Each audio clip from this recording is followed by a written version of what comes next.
This is In the Name of Football.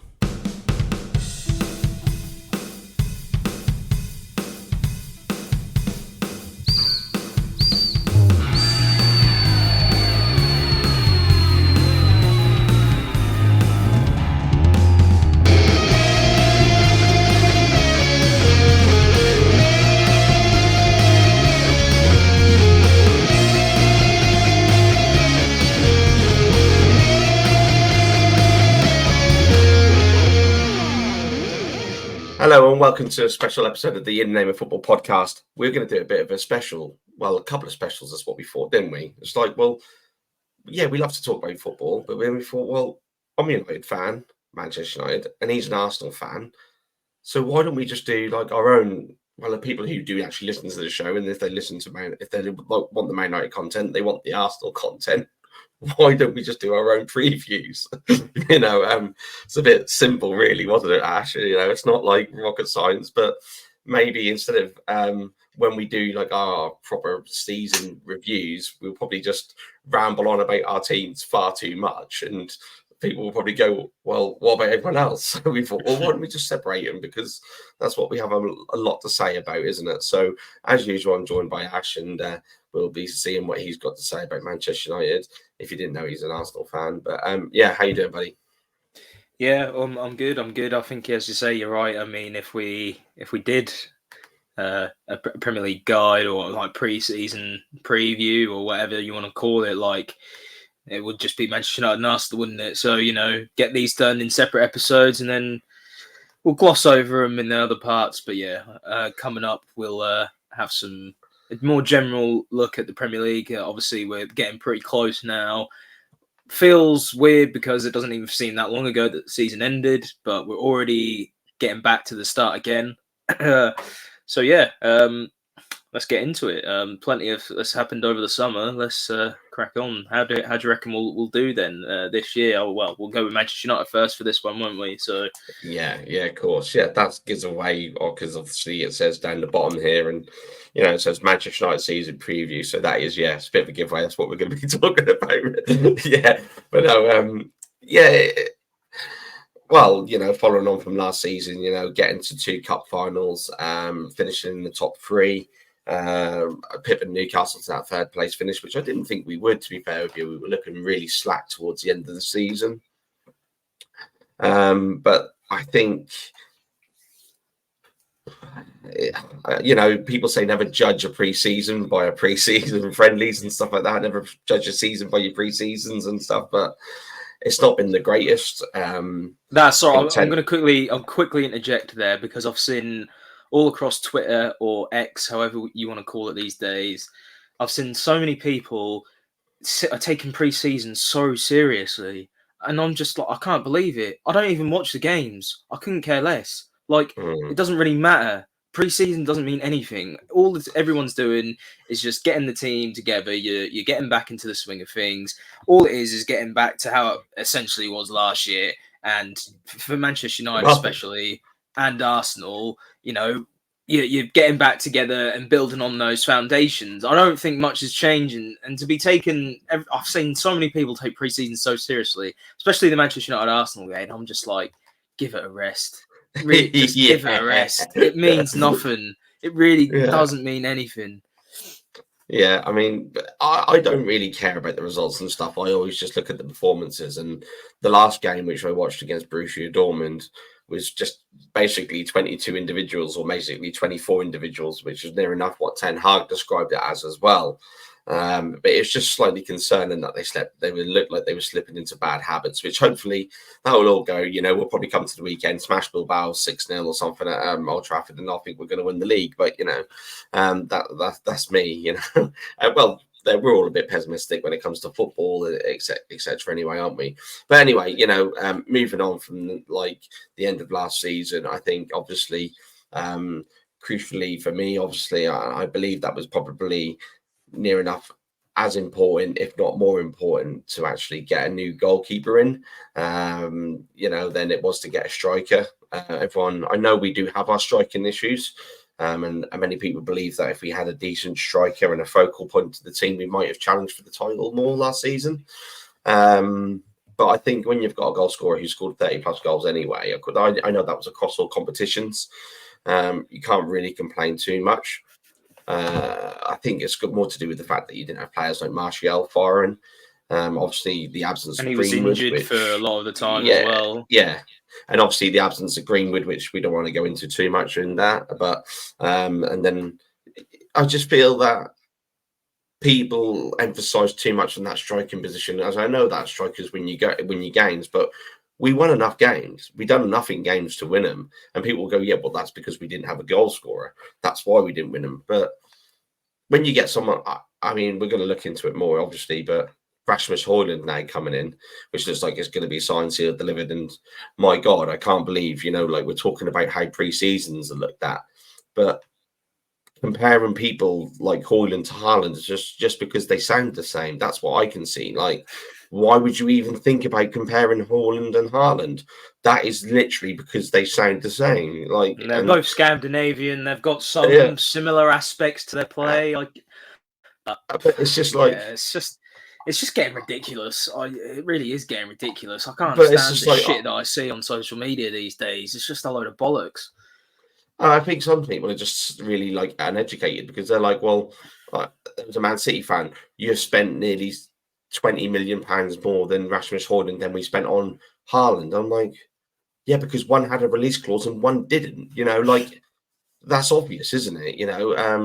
I had an argument, well, not an argument, a debate today in a Manchester United group, this group I'm in on Telegram, and it's like the geezers sitting there telling me, oh, we're really bad at selling players. I'm like, well, yes and no, because we haven't got desire. There's two things. There's a lot of things which goes into selling the player, right? Now, number one, the biggest thing is a lot of our players who we've got there and we're trying to now get rid of, we're given contracts by the old regime, a la Ed Woodward. So they're on ridiculous wages. That's number one of your problem. Number two, these players are being sold by agents of the club who we've hired. So it's not like they are coming to us saying we want to buy Fred. We're actually potentially, and it's more than likely, going out and offering them players to clubs. So they're going to come back with an offer which is going to be different to if they were interested in the player naturally. And that's just, how do you not understand that? Like if Manchester United, if Fred, and this is the player we're looking at, who was in the typical conversation, you've got someone like Fred, and they're going, well, we should be getting 40, 50. Well, they didn't say that, but if we were selling Fred because he'd had a good season and Arsenal, Man City, Inter Milan, AC Milan were all chasing him, you would be looking at a lot better figure than 15 to 20 million because you've got a player who's been obviously desirable. In the case of Mason Mount. Now, the reason why Mason Mount's fee went so high was because the likes of Arsenal, Liverpool, etc., were actually initially interested. But Mason Mount wanted to go to Manchester United. Now, yes, that knocks them teams out of the park and we have a one-on-one negotiation. But it still doesn't mean that player is not desirable. And that's like, I don't understand. It's all just about supply and demand. It's basic. Exactly. It's basic knowledge, really. If there's a lot of demand for a player, obviously they're going to be able to get more of a fee because the demand's there. You have a bit, you can create a bit more. Exactly. But if the players aren't and you're offering them out, then obviously, you're going to have teams who may want him. They're like, yeah, we'll have him, but 10, 15 million less than you want because you haven't really got a choice then, have you? That's just how it is. It's just basic sort of supply and demand. But I mean, you say about Manchester United, someone said they were bad at selling players. Well, again, you're completely right about the wages. And two, I mean, look what Arsenal have done over I don't know how many in the last few years. We've just cancelled the contracts. No one wants them. We don't want them hanging around the club like a bad smell, so we just cancel them and then get rid of them. And I'd much rather do that than let them just hang around, just messing the atmosphere up and that. That's just how it is. Yeah, and I think like the sample when we were talking about it, let's talk about the proper things now as well. And obviously we're going to be talking about it, so we might as well. You've got like the Andre Onana deal, which I think is the best deal Manchester United have done for years. I had another debate with someone on Twitter or X, as we want to play, how David De Gea is a legend, and I see a lot of people are split on this on X/Twitter. What are we going to call that? Are we going to call it X? Let's call it X. If no one knows what X is, then Elon doesn't like you. But yeah, I saw people debating whether he's actually a legend at the club. No, he's not. And they're like, oh, he's got all these great records which Michael van der Sar never had. It's like, well, they're team records, aren't they? Yeah. It's not like yes, David De Gea makes some brilliant saves, but and I've never denied that. But if you were looking at like clean sheets and stuff like that, well, Peter Schmeichel and Van der Sar, they probably didn't have a lot to do in games. Do you know what I mean? And they might have had one shot to face and they conceded it. Oh, wow. Do you know what I mean? But we won so much more with them as the goalkeeper than we did with David De Gea. Like conceding 21 goals from inside your 6-yard box. What? Like, that's just crazy. Like, I think only Bournemouth conceded more goals than us than inside the 6-yard box. That's not like. Yeah. No, you've got issues. You've got issues. De Gea needed to go. He needed to go. And it was the right time. And Onana's the brilliant replacement. And it's exactly how Ten Hag wants to play. He thought, right, I'll give it a go at the beginning of the season. I'll try play out from the back. Got absolutely pumped by Brentford 4-0. Didn't work out. So he was like, right, I better adapt. And now you're going to actually see a Manchester United team, how Ten Hag wants to play. And considering how well he did last season with the team, it's actually quite scary to think what could happen now that Ten Hag is actually going to play how he wants to. Like that's actually the scary thing. So yeah, that's exactly what I said when we were discussing this earlier on. And this is why I said it right at the very beginning. This is why I feel it was much more important than buying a striker, because that's the base of where you play, right? You build up from the back. If you can't, if our manager hasn't got the ability or the belief in his team to play like that. And this is why I think we lost a lot of games towards the end of the season, because we had no choice to go long. And David De Gea, he obviously didn't trust De Gea's distribution. So he said, right, you're going to launch it long. And it was evidence in the Brighton semi-final, in the Manchester City final, in other games that I went to as well. The ball was just being smashed long. Weghorst wasn't winning it, surprisingly, for his height, or someone who was up top wasn't winning it. And we were just surrendering possessions so quick. The turnover was just ridiculous. Like, especially if you look at the Manchester United Man City final, like we had the ball, like 2-3 passes, surrendered because it was given to players in ridiculous situations. Onana, I saw him on the tour, and I think it was Anthony or McTominay didn't have a pass to make, and Maguire didn't give him the angle, and they conceded a chance through that. Now, last year that probably would have been overlooked, and people would have gone, well, what a stupid pass back from someone else who'd done it. But actually, Onana just raced, he saved it, and the rebound was smashed away. Onana ran off his line and absolutely smashed Maguire, was just like shouting in his face, like, what are you doing? And started pointing into the corner. You should have been giving him an option. Never seen Maguire. I never saw De Gea do that in his life, because I don't think he actually understood. I don't think he had the brain capacity of a footballer. Does that make, the football and brainy, yes, he's a great shot stopper. Yes, his great reactions and reflexes. You're not really thinking about that when he's sort of actually got to think about playing out from the back and, creating passing angles and selecting the right option, having that football in his brain and intelligence. He never quite had that. And that's a clear reason why he hasn't been selected. Hasn't been selected for Spain for so long. No, it's not just a Manchester United. It's Spain. It's other people think that as well. And it's 100% right. And everything that Ten Hag's done thus far essentially has worked. So I think you got to trust him. And like you say, Onana straight away saying that, berating Maguire from the off. That's what you want. That's what you want. And eventually, if Maguire is playing and he keeps doing that, he won't have a future. He has to improve, and he has to work out how to play out properly. But otherwise, it's not going to work. Yeah, exactly. He'll be gone. And I really liked Onana after the game when they spoke to him about it, and he was like, "Well, I demand, my teammates have the right to demand the highest of me, so I demand the highest of my teammates.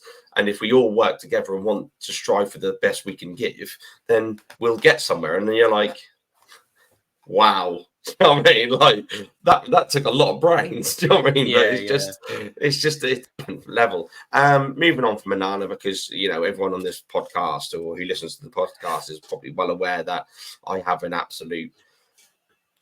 Yeah, I have a thing for David De Gea, don't I? I mean, I feel quite guilty at you've got times. a thing. The way you've worded that is a bit weird. Like, it's not you Okay, don't have not a thing for him. You hate him.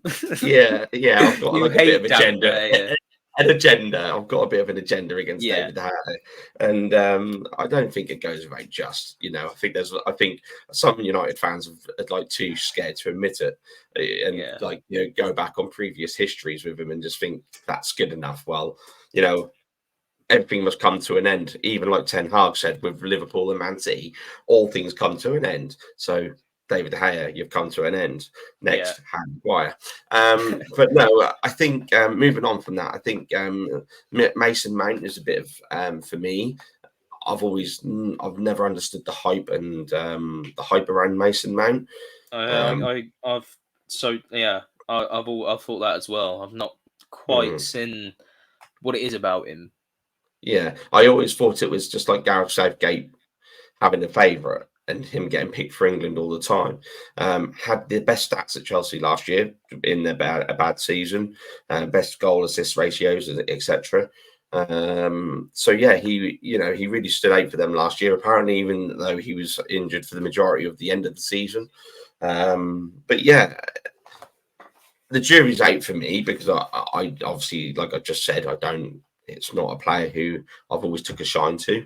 But like we've also said on the podcast and we've said in numerous conversations between each other, you don't actually understand how good a player is until they play for your club and you see him week in, week out. Yeah. And I think as well, the more I thought about it, the more it makes sense. So, going back, United are going to be playing out from the back more, which means, you're going to have a high defensive line. And for the majority of the time, you're going to expect, Onana or the defense to have possession. Playing sort of on the halfway line, they're going to want to be having the ball. So for me, why it does Mason Mount? Do you need a ball player in there? Because one, I think you've already got a very, very good one in Casemiro, because quite often his passing ability goes unnoticed, and I think his ability on the ball is enough to control the tempo in there. And secondly, how often is he necessarily going to have to be like that? And I think the whole reason and the whole outlook on that is that Mount will be more used to play a high press, and his pressing ability to help support the forward line, and that I think that's going to work. And I think potentially more as well his intelligence and how he moves off the ball, and I think that's where it's going to come into play more, purely because you're going to be playing a much higher line, and in essence the defenders are going to have more of the ball this time. And we know that Bruno Fernandes, how good he is.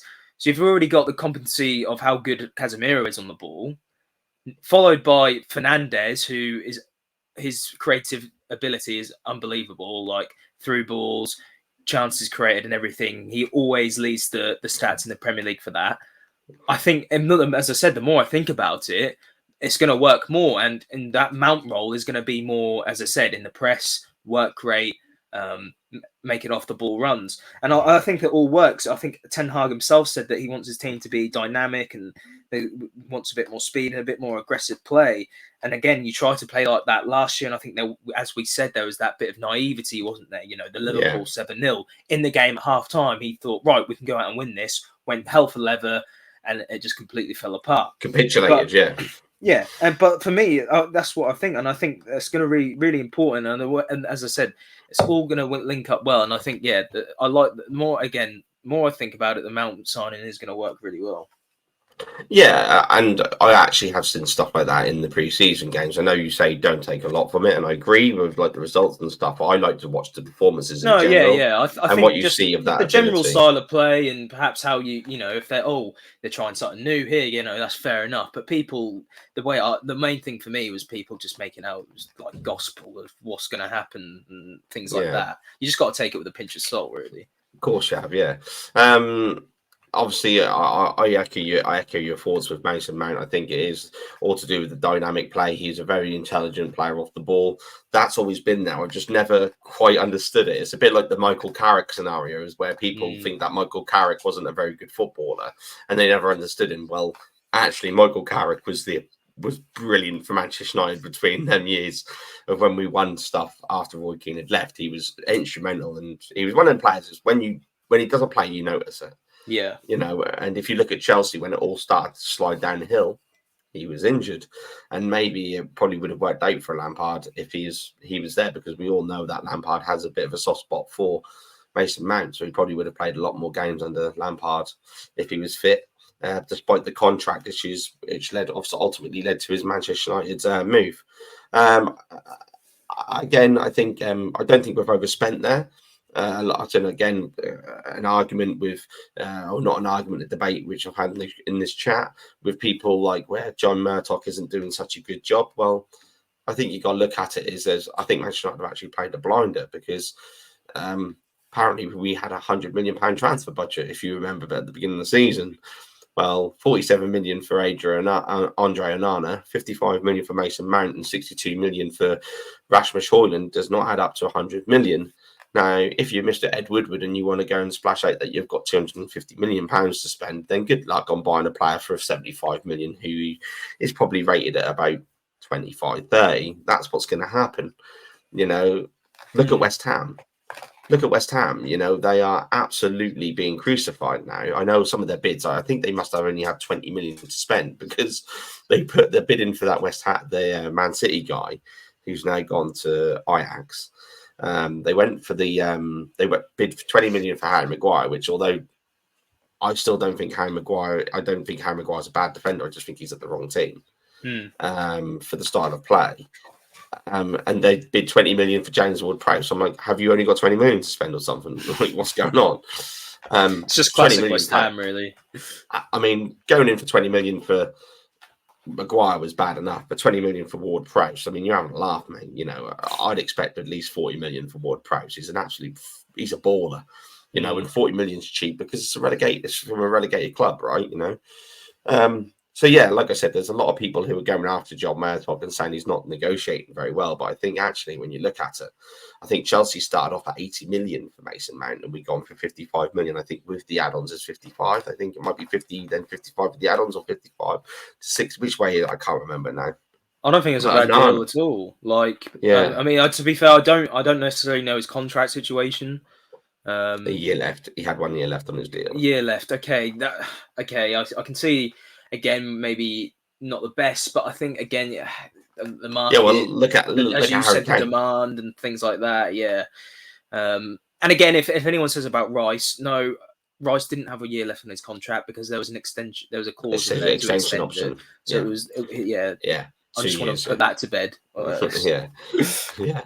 Just quickly on the midfield front, though, the main issue for me, though, is there's still no clear backup for Casemiro. And yes, maybe you can say Fred or McTominay can play there, but they are not good enough to play there if Casemiro is not playing. You do not have a player in there. And when Casemiro was not playing last year, I think he missed 7 games through suspension in the league. That's where you looked your worst. And that's the big issue. I think we won 1 game. Yeah. And we won 1 game without him. You need another player in there of that ilk at least. You're never going to replace it like for like, obviously, but you need someone in there. And I know you've been linked with Amrabat, but there's still no one there. And that for me, that plug needs to be filled. Well, obviously, Amrabat, that's obviously, I think it's high on the list. I think they're waiting just for Fred to go to Galatasaray. It looks like he's going to be going to.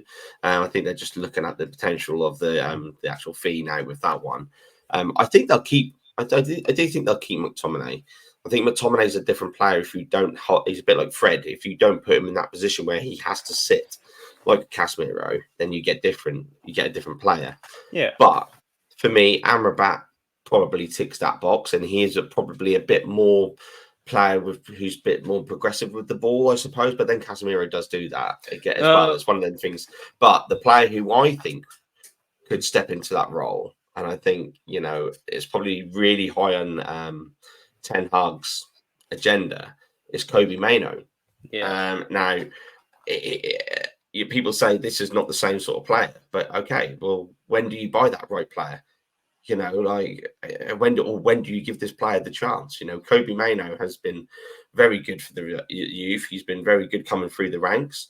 And any game that I've seen him playing, he looks very comfortable on the ball, very good in possession, understands the game extremely well. He scans. He's got them wing mirrors, as professional footballers like to call it. And he just seems like he's a very good ball player. He's very aware, likes to come deep and drop and pick the ball off the defenders. I think we've got a very, very good player in Kobe Mainoo, and you know, that obviously is in Ten Hag's mind, because when we lined up against Real Madrid, it could arguably been a side which started the first game of the season, and Kobe Mainoo was in that side with Casemiro. You know, maybe maybe that's why. Maybe that is why. Then that is the plan all along, that he is going to play there and he is going to be brought into the team. And personally, I haven't seen him play myself, but I have heard very good things. I know you said to me not too long ago, I think, how he's looked very solid in pre-season so far. So yeah, I mean, if that's the case, then fair enough. But yeah, that's probably why again you've got a player like Amrabat coming into the club. So it's like that progressive thing. So you can have Amrabat next to Kobe Mainoo, and they can learn their trade, can't they, while they're doing it? Well, especially because I mean, Casemiro is not like, you know, he's getting on, isn't he? I think he's either 31 or 32. So, you know, how many years does he's 31? You know, he might only have 3-4 years at the top level playing to the same standards. So, you know, hence Mainoo is that long-term goal. And yeah, bring in, I think you still need, you know, like an Amrabat to come in to just sort of really, you know, push that team it's more. quality. It's quality as well. You know, like Fred was actually really good towards the end of last season, when he again was allowed off that leash and wasn't told to sit and be like, you know, like a ball. But again, you know, like I still think that's something which stems from a player given the ball from in a stupid position from your goalkeeper. I remember numerous times when Fred was caught out of possession because bloody De Gea had passed it to him and wasn't aware of a player around him. Yeah, complete hospital ball. Yeah, you know, but okay, you know, that's where I think they're gonna plug that gap with Kobe Mainoo coming in. I think he will. I think obviously with the Amrabat thing as well, it allows a natural progression with the actual team. I think you've got like that base of 3, possibly 4 competitive midfielders in Amrabat, Kobe Mainoo, Casemiro, and you add in McTominay as well if he stays, and we'll have a perfect. It's looking a lot stronger than it once did, right? Yeah, you know, and obviously we've got Eriksen still as a ball player. You've got Mount as a ball player. You'll have Bruno Fernandes as a ball player going forward with Sancho or Garnacho from the left. Or I've seen Sancho been playing as a false 9 this season in the pre-season. I think you're completely set going forward, to be honest. I looked at Anthony, your depth. Rashford, Sancho, Anthony, Diallo, Garnacho, Martial, and then if you get Højlund as well, that's a very, very good, you know, attacking line with depth, with strength and depth as well. You know, I think you're all set. The only thing potentially, I think in defence, I think you are still lacking it a little bit. You know, if you know Varane was missing for large parts of the season, Martinez was missing for large parts of the season. After that, who you got like Maguire, Lindelof, Shaw potentially. If they're having to play too often, that's where you're going to get the same old issues again, I think. And that's the only that's the thing that I'm thinking. I think you're right. But I also think you've got a goalkeeper who is more intelligent. Yeah, he's like he'll know how to play with Lindelof and Maguire. He'll know how to play with Martinez and Varane. You know, hopefully he'll. You know, as much as that was a mistake for Maguire that day, and I don't think he could have. You know, Onana could have done anything about that because it was all about Maguire's positioning. Ultimately, Varane, Onana will know that he can't play these 1-2s with Maguire, or you know, he's got to be selective with like Martinez or Varane. That's just the way it is, right? You know. Yeah. So I think you're right, but then if you start to look through that whole team now, you are developing 2 strongest players in each position. especially in the, like we just said, you could go through that whole team. If you had Onana, I think there is talks of another goalkeeper coming in the Japanese guy, I can't remember names, Suzuki or something like that. Yeah, but apparently that's stalled because he doesn't know about his playing time, which I understand that, but he's also 21, I think. And then you've got your right back in Dalot and Wan-Bissaka. You've got solid. Your four you've got your four at the back, which we just discussed, but you've got Varane and Maguire, Lindelof, Martinez, and then you've got Shaw and Malacia. Obviously, I think Shaw will step into into the centre back spot if they needed to. And then in midfield, we'll obviously have Casemiro, Kobe Mainoo, and then you've potentially got Amrabat coming in. At the minute, we still have Fred, which I think he's just like days away from leaving. McTominay's still there, Eriksen, Bruno Fernandes, Mason Mount, Sancho, Garnacho, Rashford, Martial, Højlund coming in, Diallo, Anthony, Palestri, which isn't, so you've got the options there. Obviously, I think once Manchester United settled, you might see a Palestri go on another loan. You might see you might see one or two of them forward options go on loan. We might even get 60 million from Saudi Arabia for Anthony Martial. Who knows? I'm sure you'll be dreaming about that one, yeah. Yeah, I'd absolutely love it. What was it? Someone told me before they burst out laughing because you said, what did you say? You said on the podcast before that you just wanted to punch Martial in the face or something. I just want to punch him straight in the throat. He does my head in. He does my absolute head in. Yeah, the biggest thing which I hate about Anthony Martial is there's nothing.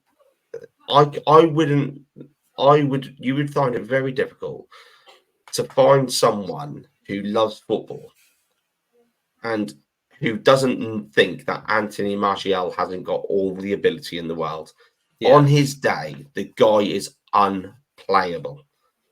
But what you can't forgive in a footballer, and this is which I don't think sometimes footballers understand, is that I don't care whether Manchester United lose 5-0. It was well documented. You said to me, or not documented because we didn't put it on the podcast. I think we did. We were playing against that Liverpool game, and it was like 3 or 4-0, and I couldn't care no more. And I think at 6-0, McTominay coming on just absolutely went straight through someone. It was a great tackle, to be fair. It was nowhere near a booking, and I went ballistic that he got booked for it. You remember?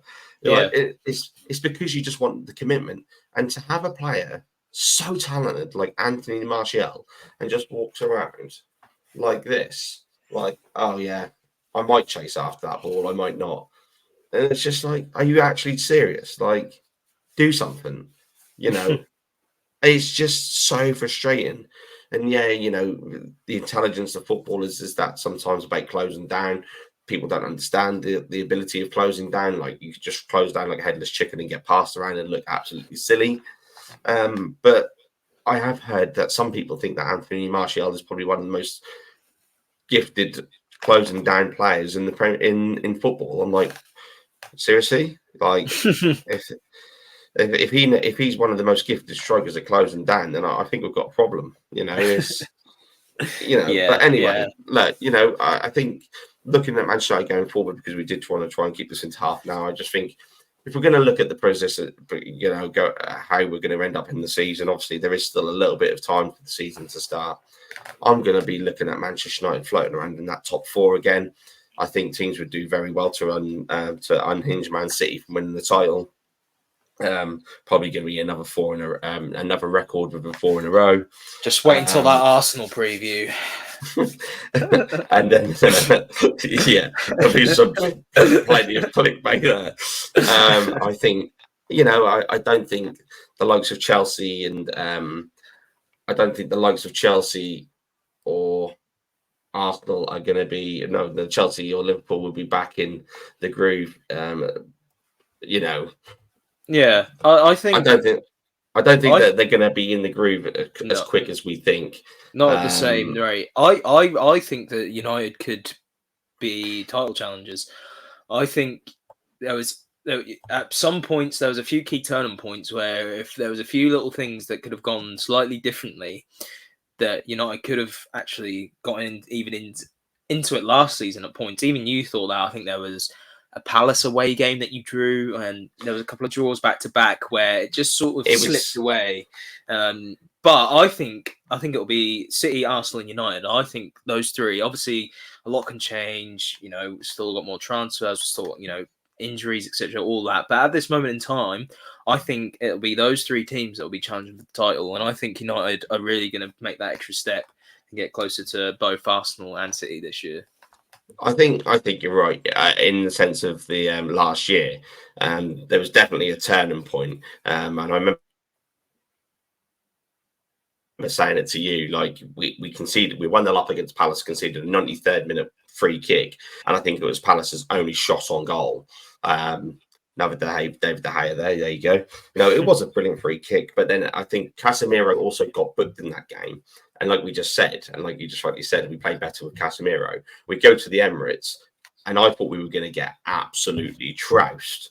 And actually, I thought we were actually really decent. We said Arsenal did have like double the amount of shots on goal, but I think they had the same amount of shots on target as United. And we lost the game 3-2 with an Nketiah goal in like the last minute, didn't we? Yeah. Oh, and through again, like a cross into the box. David De Gea punched it. Why he punched it, I'll never know in my life. And then we concede a goal. Surprise, surprise, another goal leading from a David De Gea mistake. But it seems like a perfect place to leave that one. Well, let's just quickly look at the fixtures. Actually, you've got Wolves at home, Spurs away, Forest at home, then Arsenal at the Emirates, and then Brighton at home. Not the easiest of starts. I think that should be a comfortable 3 points against Wolves, and Forest should be winning. But the Spurs, Arsenal, and Brighton games, it's not the ideal start to the season, is it for you? Well, I think when we're going to, we are actually going to be doing our own pre-season review as we would. We just thought that Manchester United and Arsenal would take up a lot of the time. So this is why we decided to do our own separate ones. But I will actually come to that actually more in depth in our season review, because actually Wolves are the team who I think are more than likely to go down with Luton. And probably challenge Luton to be the worst team ever in the Premier League. Wow. Because they're in big trouble. Cue a 1-0 Wolves win opening day of the season. Onana mistake, own goal. Yeah, Onana smashing it against the back of like Martinez or something. But yeah, I think you're right. I think you've got to be looking at 3 points against Wolves. I've always said if you can't beat your rivals, then you don't lose to them. So if we pick up a point at Arsenal and we pick up a point at Spurs, depending on what happens with Kane, because if Kane goes, then I expect us to beat them. That's how important I think he is. And we don't have a bad record at White Hart Lane, to be fair with you. So I'd be impressed. I'd be happy with a draw against Arsenal as well. Because I just think, like, again, we haven't done brilliantly at the Emirates, and you can't take away Arsenal. 100%, you take a point. You can't take away what Arsenal are doing and have done in the last couple of seasons. So I'll be happy with that. And Brighton at home, I think, I'm to the disappointment of Joe Sayers if he ever listens to this, which I doubt because it's Manchester United special. But I just don't think they'll be the same side last season. I think you'll have the football inside there, but I just don't think again, something we'll touch on. If they can keep Caicedo at the club, then brilliant. I think that's class from Brighton to do that. But I think that is a very big if. I think someone will come in with 100 million towards the end of the window, and I think unfortunately they'll lose him. I don't think Brighton. There becomes a time where your conveyor belt runs out, and losing two key players in that midfield. I don't know if Brighton will be able to repeat the success of last season under that. But anyway, Manchester United, I'll be happy with from that. I'll be very happy. So what have you got there? 6-5. You've gone 5 games. I only did look at for the first 4 in all honesty, because I think the Arsenal game is the international break after the Arsenal game. So I just done the first 4 games.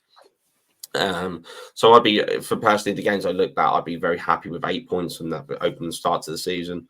And if we come out of it with 11, with another win from one of the Arsenal or Spurs game, I'll be absolutely delighted. Yeah, especially if we come away with a win from the Emirates and the draws against Spurs. Yes, I'll be buzzing. But yeah, in terms of the actual season as well, I think again, you've now got to continuously work to get into that, top 3 this season. So the aim is top 2, right? You've got to be in this progression. Top 3, I'm happy. Top 2, delighted. Win it. You ain't seeing me for months, mate. I'm back on the beer. We're gone. Let's finish it off with prediction, though. Let's hear your prediction straight out where United will finish. Currently 3rd. I don't like to do my prediction until the end of the first transfer window, but I will say 3rd at this moment in time. I think 3rd. Yeah, I'll be happy with 3rd in the league. Another good couple of cup runs domestically, potentially winning another domestic cup, and let's try and get into the quarterfinals, potentially of the Champions League. That might be a bit out of reach for the first time back in it after a little while, but yeah, I think that's where I'll be happy with. That's what I think would be a successful season. And it's progression, right? That's what you've got to look for nowadays, progression. With them twats across the road, I don't think a lot of people can sit there and go, yeah, we're going to win the title, right? Hang on. We've got to do an Arsenal preview, yeah? Arsenal preview's coming up. We're recording that straight after this. I'm sure it'll be out similar time. Yeah, just you wait because, God, Arsenal are going to win the league. Yeah, of course. Yeah, so obviously, like we just said at the beginning of the podcast, we'll just quickly round that up. This is the Manchester United season preview because I'm a United fan, he's an Arsenal fan, and we've decided that we would just chat. This could easily have been a segment in the actual podcast, right? 40 minutes of talking about Manchester United, so because we know so much about it and it's so fluent, right? And so why wouldn't we put it out there for people? Because we do follow a lot of Arsenal and Manchester United fans, so that's the reason why we've done it. So if you want to stick around and listen to the Arsenal one, that is going to be out. Like Ash has just rightly said, we are going to do these back to back, and they'll be there ready for you to listen separately. But also coming out this weekend, we are going to be doing the full season preview. We might split that up into 2s even. We don't know. We might do a top half and a bottom half, but how that comes out, you will see. But until then, that is all we have time for on this little mini episode or special episode, which is the Manchester United preview. We're not going to win the league like it would be with Arsenal. I'm expecting progression, and that is it. So if you enjoyed it, follow us on Spotify, spread the word amongst your Manchester United fans. If you want to hear what I spout every week, then do it. We're over at X. We're over on the old X in the name of football, and Facebook and YouTube, etc. So yeah. Anyway, until next episode. Catch you guys soon. See you later, Ash. See ya.